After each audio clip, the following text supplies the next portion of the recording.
નમસ્કાર દર્શક મિત્રો, મિસ્ટર ગુજરાત ન્યૂઝમાં આપનું સ્વાગત છે।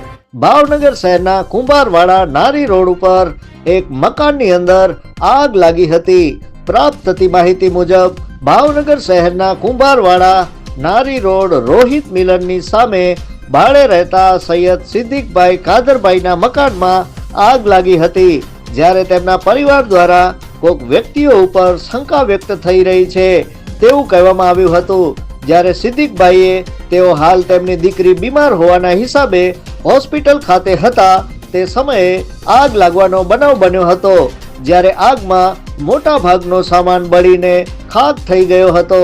જ્યારે આ બનાવની જાણ ફાયર બ્રિગેડને કરાતા ફાયર બ્રિગેડની ટીમ ઘટના સ્થળે પહોંચીને આગ ઉપર કાબુ મેળવ્યો હતો।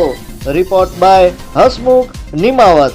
જોતા રહો મિસ્ટર ગુજરાત ન્યૂઝ, સત્યતાની સાથે સ્પષ્ટ વાત।